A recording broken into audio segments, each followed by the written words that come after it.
afternoon po, sir. Good afternoon, BL2B. I'm Ira Blanca Z. Parte. My topic for today is all about goodwill.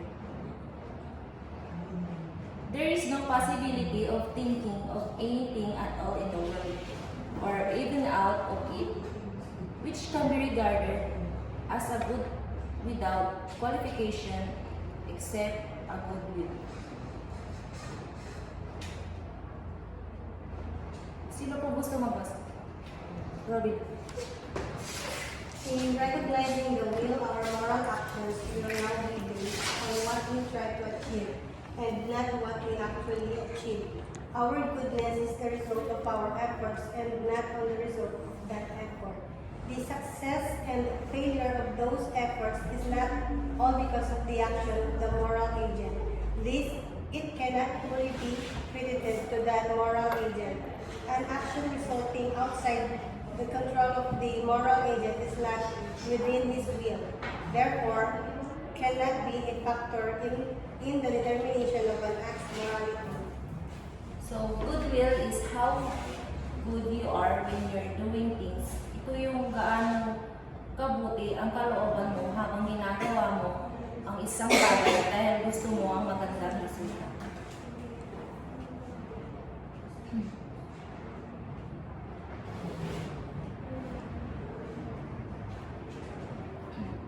And the will is considered good if it's done by the free moral agents whose actions will not succumb to outside forces.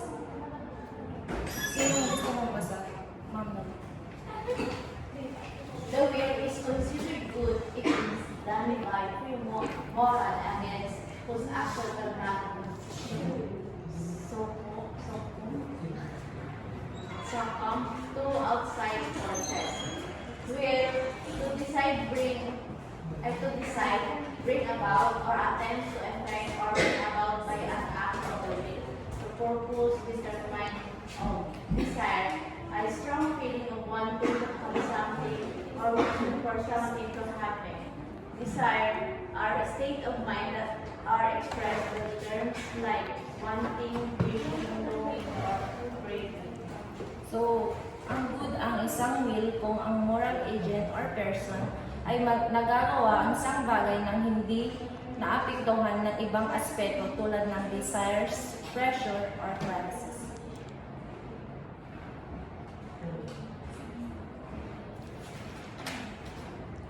So, there are difference between will and desire. So, ang will daw is you are doing something for a purposes to decide for yourself and you are being determined to it. So yung desire naman is wanting, wishes, longing, or craving. Or ito yung gustong-gusto mo na gustong-gusto mong talagang makuha. So next is the moral agent. Moral agent. A moral agent is a person who has the ability to discern right from wrong and to be held accountable for his or her own actions. Moral agents have a moral responsibility not to cause unjustified harm. Traditionally, moral agency is ang moral agent is a person who perform an action. So tayo ito. Okay lang. The next one is the autonomous will. Carnivity. This form of autonomy consists in the capacity of the will of a rational being to be a law to itself, independently of the influence of any property of objects of volition. More specifically, an autonomous will is said to free in both negative and positive sense. So, autonomous will is, ito yung will na can stand alone.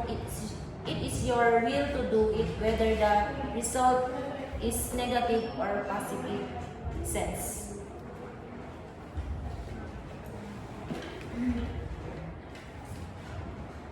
So, the next one is the categorical imperative. Robin. Categorical imperative. can approach the evaluation of ethical acts in a rational way. The assessment of whether an act is good or not should be determined according to whether or not our acts pass the categorical imperative.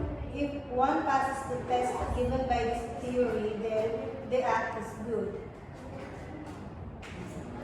So this is while you are doing the something and you are the analyzing or evaluating the action, then you want performing categorical imperative. And dito naman po tayo sa keeping promises.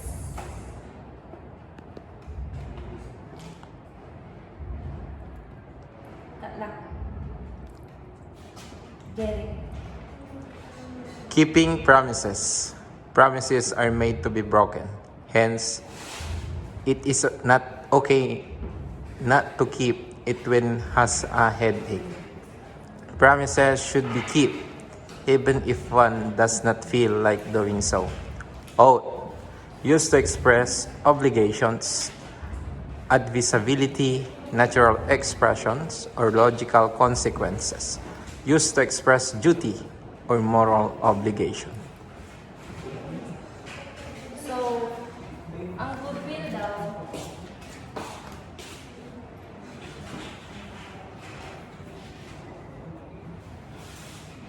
how good you are when doing something for a purposes. You desire wanting, wishes, or craving mo yung gustong-gusto. Tapos yung autonomous,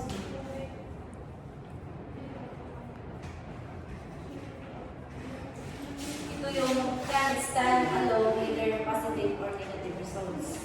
And the categorical imperative,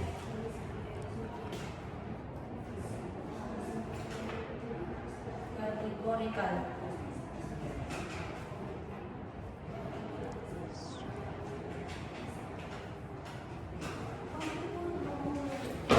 Ito yung this while you are doing something and analyzing and evaluating. So, may example po ako. Gagawa tayo, ito yung gagawa tayo ng Christmas party. Tapos, ang goodwill natin is aaten kasi yung spirit ng Christmas ay joy, love, and thanksgiving. Yung desire naman, excited dahil sa friends, party, foods, and bonding. Yung sa autonomous will naman, aaten dahil sa pakikisama.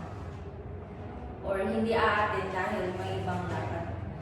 So, categorical imperative naman, ito yung reflection kung aaten ako, makakasama ko ang mga classmates and friends to celebrate. Or pero baka may importante akong gagawin that day. Or pero baka kaya naman gawan ng time. So, yun lang po yung thank you.